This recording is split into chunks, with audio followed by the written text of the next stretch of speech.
Chapter 6. Whatever he did had flourish. That cane Papa brought back with him he had carved and polished himself in North Dakota. When his limp was away, he continued to use it. He didn't need to. He liked it, as a king of swagger stick, such as a military officers sometimes use. When he was angry, he would wield it like the flat of a sword, whacking out at his kids or his wife or his hallucinations. He kept that cane for years, and it served him well. I see it now as a sad, homemade version of the samurai sword his great-grandfather carried in the land around Hiroshima, at a time when such warriors weren't much needed anymore, when their swords were both their virtue and their burden. It helped me understand how Papa's life could end at a place like Manzanar. He didn't die there, but things finished for him there. Whereas for me, it was like a birthplace. The camp was where our lifelines intersected. He was the oldest son in a family that had 4 centuries been of the samurai class. He used to brag that they had owned more land than you could cross on horseback in a single day. By the time he was born, in 1887, they weren't warriors any longer. Japan was in the throes of the rapid, confusing metamorphosis from a feudal to an industrial nation, which began when Commodore Perry's Black Hole Armada steamed into Tokyo Bay and forced the Japanese to open their ports and cities to Western trade. Papa's grandfather was a judge, at one point a magistrate for the small, lovely island of Miyajima. He had 4 children, including 1 son, Papa's father. His 3 daughters were among the first women in Japan to receive university degrees. One daughter married an army general who, for a time, governed Formosa, and it was his uncle general who encouraged Papa to enroll in a military school. As far as everyone could see, he was preparing for a career in the Navy. Then, at 17, he abruptly dropped out. His favorite aunt lent him some money, and a short time later, he bought a passage on a ship bound for the Hawaiian Islands. That was the last anyone in Japan saw or heard of him. In those days, he was a headstrong idealist. He was spoiled, the way eldest sons usually are in Japan, used to having his way, and he did not like what he saw happening to the family. Ironically, it foreshadowed just the sort of thing he himself would be facing with later on. Too many children and not enough money. His father's first wife bore 5 children. When she died, he remarried and 4 more came along. His father, who had been a public official, ended up running a tea house in Hiroshima, something like a cabaret. It was a living, but Papa wanted no part of this. In the traditional Japanese class system, samurai ranked just below nobility. Then came farmers and those who worked the land. Merchants ranked 4th, below the farmers. For Papa, at 17, it made no difference that times were hard. The idea of a tea house was an insult to the family name. What's more, their finances were in such a state that even an eldest son, there was almost nothing for him to look forward to. The entire area around Hiroshima, mainly devoted to agriculture, was suffering a severe depression. In 1886, Japan had for the first time allowed its citizens to immigrate, and thousands from his district had already left the country in search of better opportunities. Papa followed them.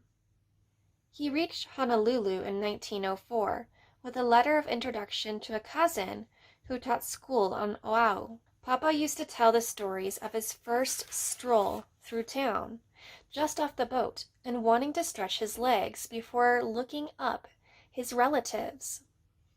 He came across a sign outside a building that said in 3 languages, Workers Wanted.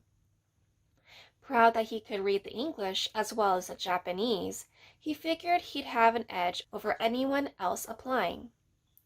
He was feeling cocky anyway on the first day in the new world, 17 years old and a little money burning in his pocket. He stepped into a men's shop a few doors down and bought himself a new suit, a new shirt, a new tie, a new hat, everything he'd seen in the most prosperous men along the street wearing. He changed clothes in the store, then went to see about that job. He followed arrows from the sign to the back of the building, where he found a yard full of half-dressed Chinese and Japanese field hands waiting in line to apply for work in the sugarcane. His disdain for them was met with laughter. They looked at him as if he was a maniac, pointing with derision at his dandy's outfit. He rushed back to the street, cursing, dismayed, humiliated, heading for the safety of his cousins.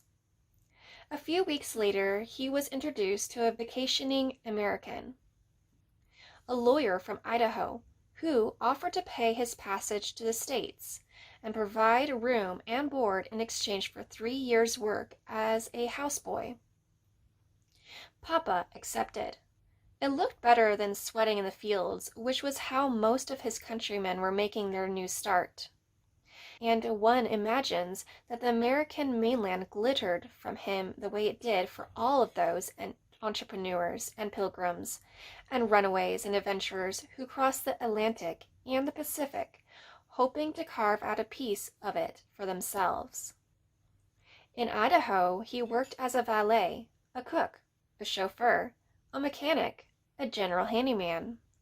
He learned to roast turkeys and to drive a Pierce Arrow sedan, and he performed the English he had begun to learn before he left Japan.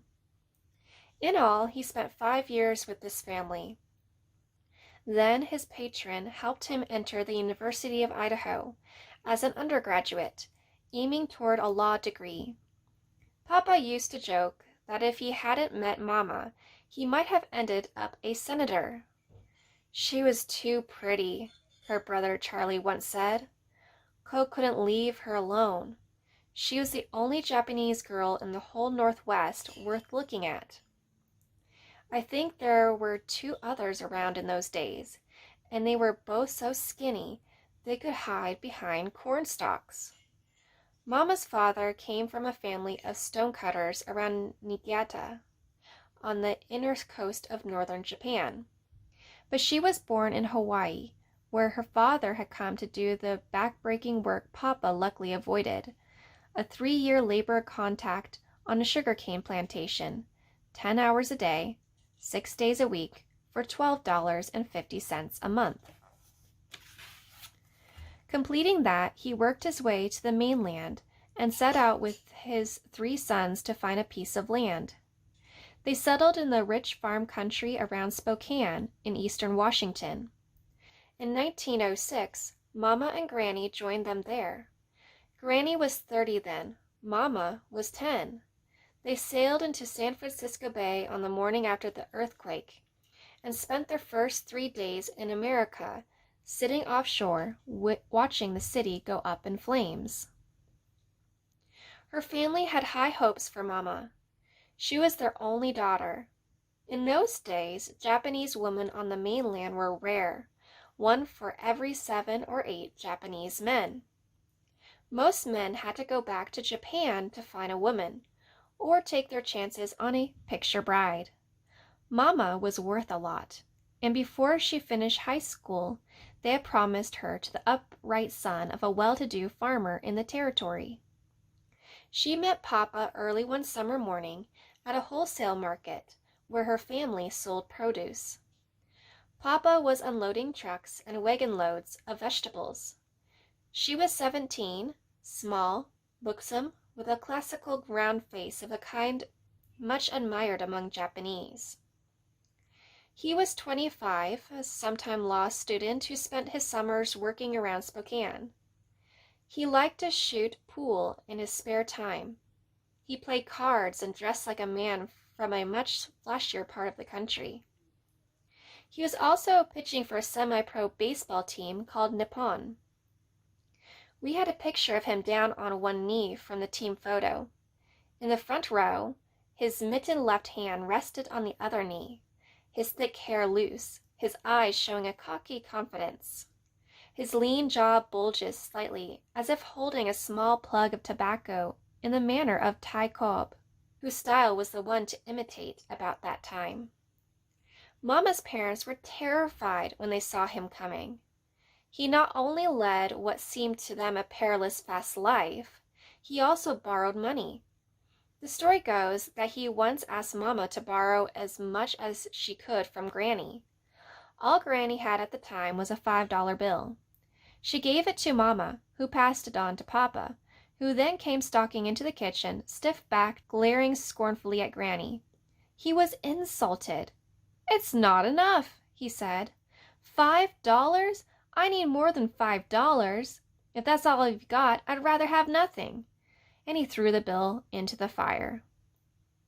The first time Mama ran away with him, her brothers came looking for her, brought her back to the family farm, and locked her in the second-story room. Mama was so desolate. Her oldest brother, Charlie, couldn't stand it. He leaned a ladder up her window, forced a latch, and let her out.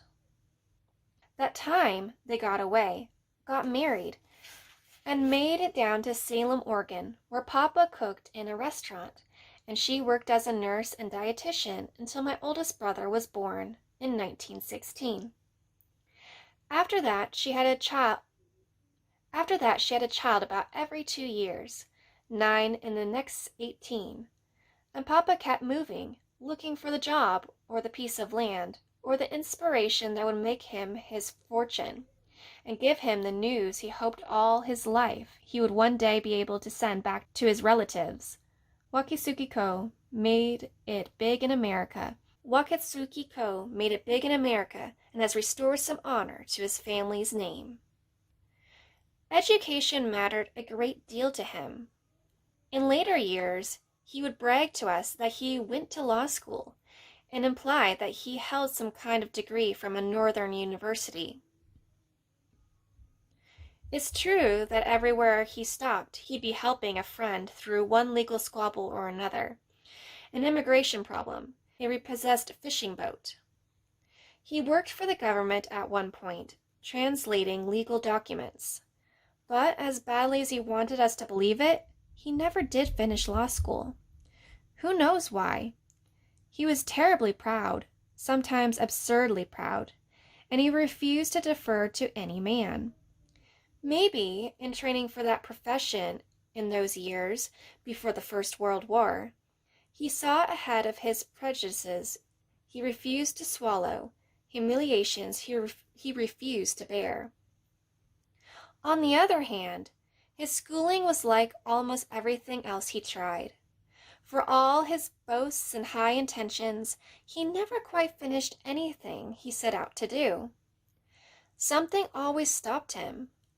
Bad luck, a racial barrier, a law, his own vanity or arrogance, or fear of losing face. For a couple of years, he tried lumberjacking in Seattle. We have another old photo, this one from the 20s, that shows him standing on a railroad siding with his boots spread wide, one hand in his jeans pocket and the other holding a wide-brim hat flung high in boisterous greeting. A Nipponese frontiersman with the pine forest rising behind him. In Oregon, he learned a little dentistry, a skill he later put to good use at Manzanar, where he made dozens of dentures free of charge. He tried farming there, too. The alien land laws prevented him from owning property, but he could lease the land or make a tenancy deal and work it. A few years later, before I was born, he had settled the family on a 22-acre farm near Watsonville, California, raising apples, strawberries, and a few vegetable crops. He was making good money, living in a big Victorian house, and it looked as if he'd found his castle at last. But his luck didn't hold. The well went dry.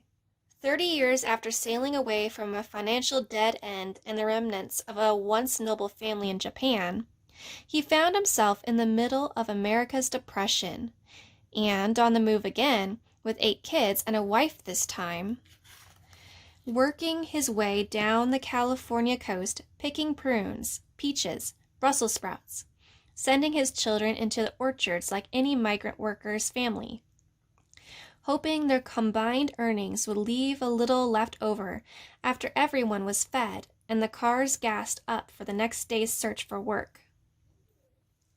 Just before I was born, he leased another piece of land in Inglewood, outside Los Angeles, and farmed again, briefly. Then decided land was too risky for investing, either time or money. He turned to the ocean, started fishing out of Santa Monica, and did well enough at it through the late 30s that by December of 1941, he had those boats, the Waka and the Nereid, a lease on that beach house in Ocean Park, and a nearly new Studebaker he had made a down payment on 2 weeks before Pearl Harbor was attacked. The start of World War II was not the climax to our life in Ocean Park. Pearl Harbor just snipped it off, stopped it from becoming whatever else lay ahead. Papa might have lost his business anyway, who knows? Sunk his boat perhaps, the way Woody almost sank one off Santa Monica a few years later, when he motored into the largest school of mackerel he'd ever seen. Got so excited, hauling in the fish, he let them pile up on deck, and didn't notice water slipping through the gunwale slits and into the hold, until the bow went under. If any single event climaxed those pre-war years, it was, for me at last, the silver wedding anniversary we celebrated in 1940. Papa was elegant that day, in a brand new double-breasted worsted suit, with vest and silk tie and stick pin. He was still the dude, always the dude, no matter what, spending more money on his clothes than anything else. Mama wore a long crocheted rose-colored dress, and I see them standing by our round dining room table, this time heaping not with food, but with silver gifts, flatware, tureens, platters, trays, gravy bowls, and brandy sniffers. The food was spread along a much larger table, buffet style, in glistening abundance. Chicken teriyaki, pickled vegetables, egg rolls, cucumber and abalone salad, the seaweed-wrapped rice balls called sushi, shrimp, prawns, fresh lobster, and finally, taking up what seemed like half the tablecloth, a great gleaming roast pig with a bright red apple in its mouth. A lot of in-laws were there, and other Japanese families, and Papa's fishing cronies. A big Portuguese named Goosey, who used to eat small hot yellow peppers in one big bite, just to make me laugh, and an Italian named Blackie, with long black sideburns and black hair slicked straight back, wearing black and white shoes and a black suit with white pinstripes. These two were his drinking buddies, as flushed now as Papa was from the hot sake that was circulating and the beer and whiskey. Papa announced that it was time to carve the pig. We all stood back to make a wide half circle around the end of the table. He had supervised the roasting. Now he was going to show us how you cut up a pig. When he knew everyone was watching this, we were his audience. This dinner time room, his theater.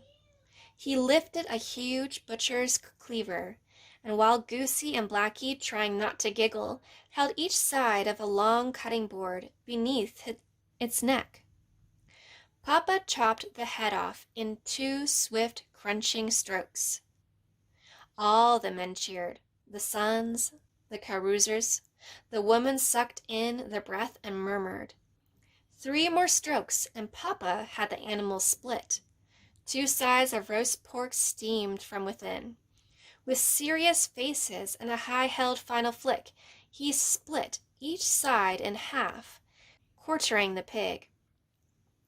Then he set the cleaver down, stepped back, reached behind him without looking for a towel one of my sisters somehow had there waiting, and as he wiped his hands, he said imperiously to his sons, "Cut it up. You girls, bring the platters here. Everybody wants to eat." That's how I remember him, before he disappeared. He was not a great man. He wasn't even a very successful man. He was a poser, a braggart, a tyrant. But he had held onto his self-respect. He dreamed grand dreams, and he could work well at any task he turned his hand to. He could raise vegetables, sail a boat, plead a case in small claims court, sing Japanese poems, make false teeth, carve a pig. Whatever he did had flourish. Men who knew him at Fort Lincoln remember him well. They were all Issei, and he was one of the few fluent in Japanese and English. Each morning the men would gather in their common room, and he would read the news aloud, making a performance of it by holding the American paper in front of him and translating into Japanese on the spot, orating the news, altering his voice to suit the senator, the general, or the movie star. Papa worked as an interviewer there, helping the Justice Department interview other Issei. He almost became an alcoholic there on rice wine the men learned to brew in the barracks. And somehow, during the winter of '42, both of his feet were frostbitten. No one quite knows how. Papa never talked about that to anyone after he got back. But it isn't difficult to imagine. He arrived from Long Beach, California at the beginning of January, in a country where cattle often freeze to death, and he was, of course, a prisoner of war.